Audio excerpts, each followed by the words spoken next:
Welcome back to the Unraveled podcast. My name is Nina. And my name's Alina.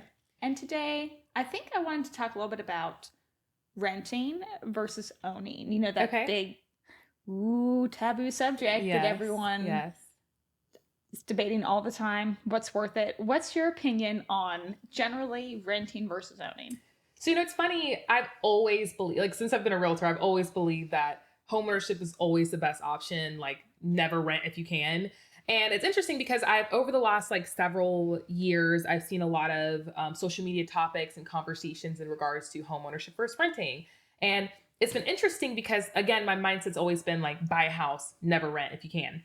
And I'm immediately hopping on those podcasts and social media posts about them because I want to hear what others people's opinions are. And the more that I've listened to them and kind of heard of people's perspective, it's made me realize that depending on the city that you live in the area that you're in, and the market that you're in, renting may be the best option for you. Like New York, where you couldn't buy a house. You couldn't buy a house for under $600,000.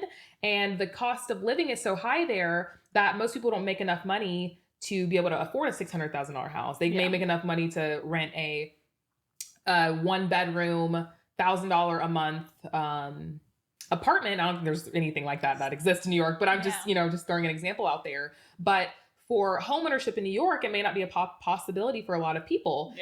Also for someone who needs a consistent monthly figures rent's never going to go up.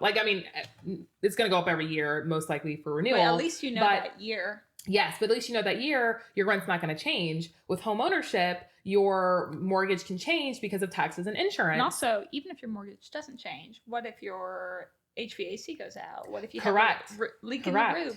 All these, maintenance items that people maybe don't think about when they're buying a home. Correct. And that you can't even afford. Like a first-time home buyer, a lot of the times you're only thinking about this is what I need to get to the closing table. This is what I need to buy the house in terms of your down payment and your closing costs. But realistically, you should have a good, $30,000, $40,000 saved in the bank, especially for a 15-year-old home whose HVAC may be going out, who may need a new roof in a couple years. I think those are a lot of things that maybe other realtors don't think of as well, who immediately say that, hey, homeownership is the best option, when sometimes it's not. And I think as a realtor, we always think that it is because we're in the real estate industry, but realistically, it may not be the best fit for everyone. Yeah. And even so, if you think about the idea of, let's say there's certain places, maybe it's LA, New York, Chicago, wherever you live, to where the cost of homes are so high, it's unaffordable. Even if someone has a great salary, it's still unaffordable. Well, thinking about it differently, maybe they need to rent, but they're investing in purchasing property in another state That's a great idea. The homes are more affordable. So then you're going to be a homeowner, but also a renter at the same time because that property is cash flowing. So there's different ways to view it. I think it's a very good point. For a long time, maybe the American dream is homeownership. And I still believe that homeownership is excellent. Obviously, we work in this every day. But for people to just be marketed to that you need to get married, buy your forever home, spend a lot of money, it needs to be impressive to everyone, have a family, live happily ever after. That's not practical to the economy that we live in today. And understanding that there's other choices that people are making that are helping them not only be successful, but push them forward financially. Because if someone buys a home that they really can't afford, takes on all that debt, becomes house poor, inevitably, there's only a few things that happen, And so I don't think renting is bad. I think it's a case-by-case basis. Agreed. You have to look at your scenario. You have to look at the different options. I was talking about this to someone today. When you have so many options, you just need to lay them out, pros and cons, make a list, depending on what's most beneficial to you and what's most important. Sure. And so when it comes to renting versus homeownership, if you can find a great deal, if it makes more sense for you to own versus rent, if you know you're going to be in a location for a certain amount of time, then home ownership is a great idea. But again, can you get appreciation? Or are you overpaying for the house to where it's going to take you 10 years? Sure. So. I definitely agree with that. And I even agree with your point about renting can be for some people. And I think renting is a great a stepping stone, especially if you're, I think renting or even living with your parents is a great stepping stone as you're trying Up until to. a certain age. Yes, so. correct. Anyway.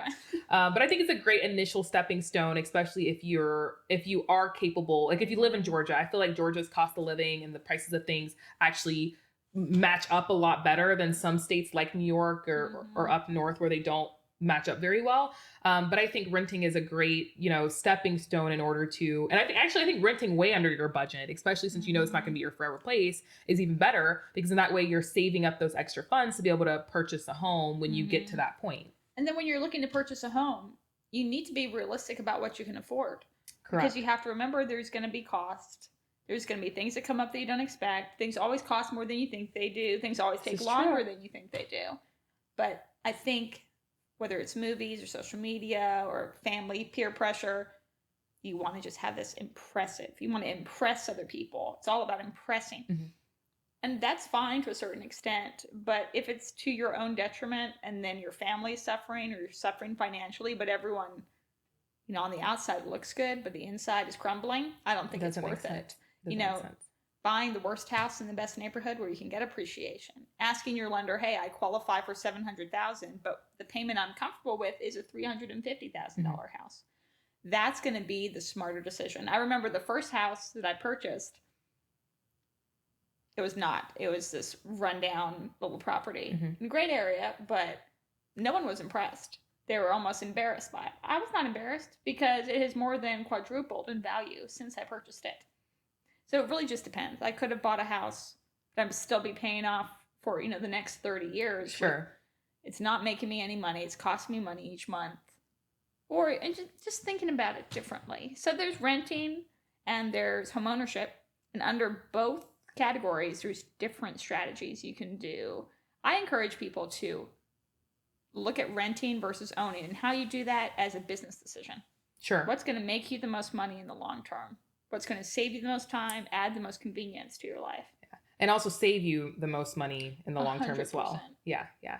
I know we've talked before about sometimes your first home isn't going to be your forever home. And I don't often work with a lot of first time home buyers, but I had an opportunity to this past month and we just went under contract on a house. But when we were looking during that time, I told her, because there were some things that she wanted. And I had to be very frank with her. I was like, hey, just so you're aware, you're probably only going to be in this home between a year and 5 years as your first time home because your needs and your preferences are going to change as you go along. And also you're probably going to expand your family and this first home that you have may no longer work for you.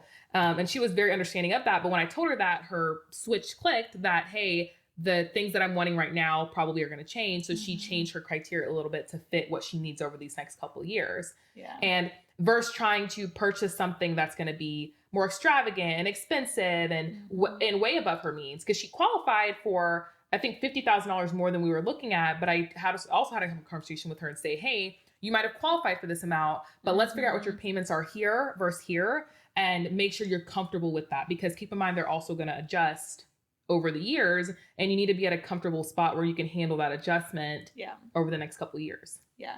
And the thing is, I think the strongest, smartest thing someone can do, whether they're renting or buying, is to make their now decisions with the next 5 to 10 years in mind. What that's going to look like, where you're going to be. Don't just make snapshot decisions that feel good in the moment or that are impressive to other people, but really thinking, what are the consequences of the choices I'm making right now? How is that going to affect my future and my finances? If people thought about it that way more, less bad decisions. Yes. I mean, it's not fun or sexy to think about it that way. You have to kind of have a little bit of maturity to think, okay, I want this now, but is that the best choice for me? Sure. How do we make decisions that will benefit you down the road? I agree. I definitely agree.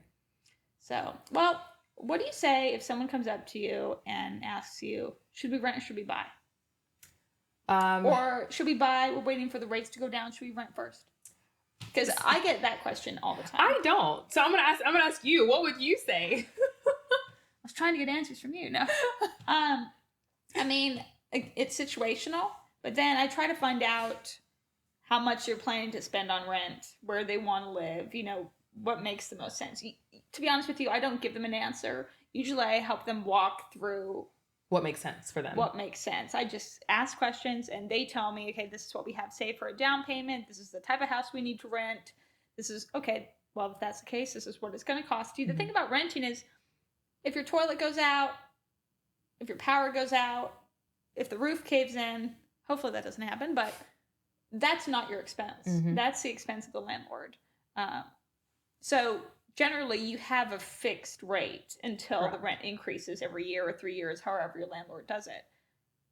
So that is something, if there's someone who wants that consistency and knowing that, hey, we're not going to have any crazy expenses, then, but then you could also look at that when it comes to buying a home. If you get a home for such a great deal, then it's the same difference. So it really just depends. I agree. It depends on your financial situation and what you can handle and what you can't handle. I agree. Yeah. I mean, before I was a homeowner, I rented for many years.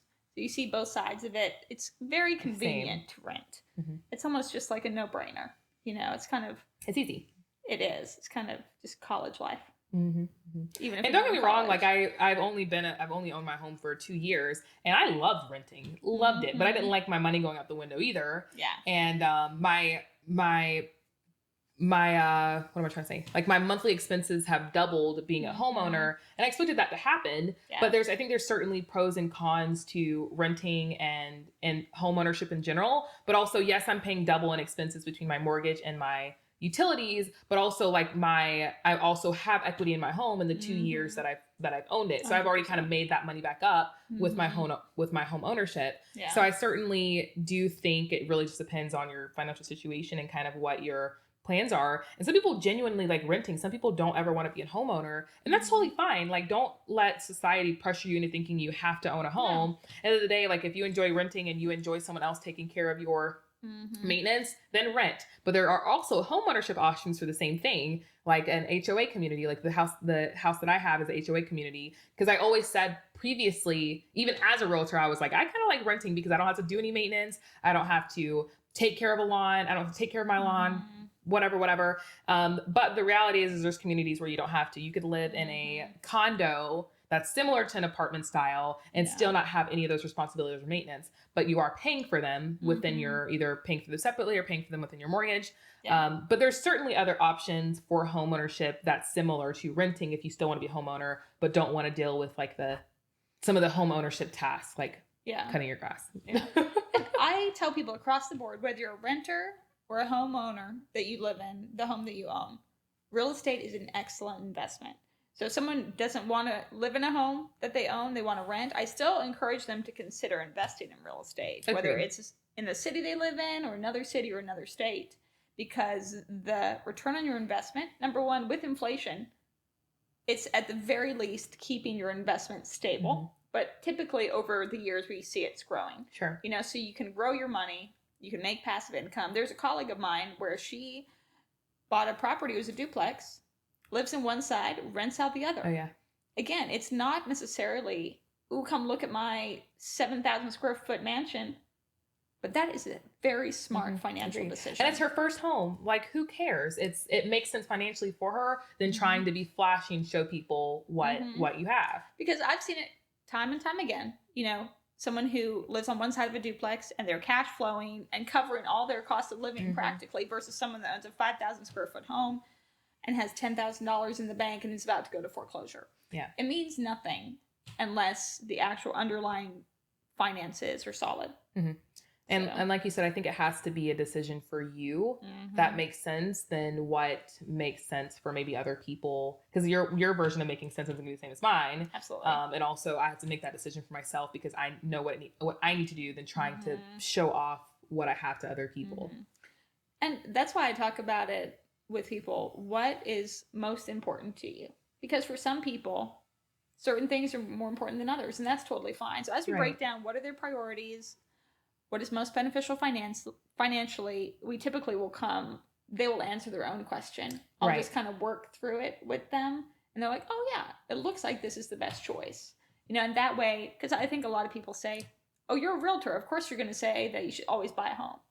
No, doesn't make sense. Yeah, no. It depends on the situation and the circumstances, because sometimes it does not make sense. Correct. Sometimes it makes sense to buy a little tiny house, not tiny house, but something small, maybe a condo, a townhome, something that's modest in the short term because you're using your money to make more money elsewhere.